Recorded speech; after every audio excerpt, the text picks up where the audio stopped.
А в алмазной столице республики появились уполномоченные по охране труда, общественники, которые следят за соблюдением правил безопасности на рабочих местах. И по мнению руководства компании «Профалмаз», это главное профсоюзное достижение за последние 5 лет. Что же такое работа уполномоченного по охране труда? Ответ на этот вопрос в сюжете Ларисы Удовенко. Ольга Александровна Метелкина уже около 10 лет бессменный уполномоченный по охране труда.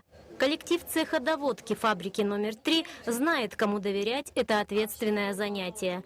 У Ольги и образование позволяет. Она техник-технолог по машиностроению. Разбирается в работе оборудования и характер правильный, умеет общаться с людьми.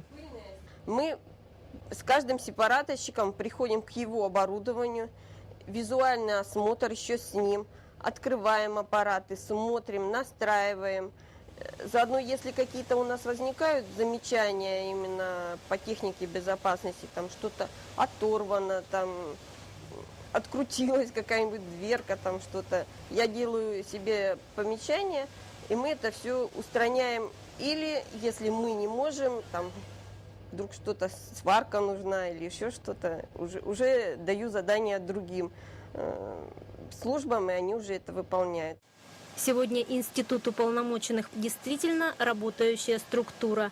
Пока руководители думают, как усилить контроль в сфере охраны труда, общественные помощники постепенно становятся настоящими профессионалами.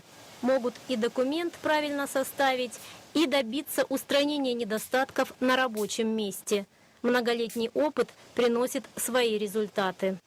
За хорошую работу обязательное поощрение. Для Ольги Александровны нынешняя победа в конкурсе не первая. Были и премии по итогам квартала, и даже поездка в Петербург в качестве профсоюзного бонуса.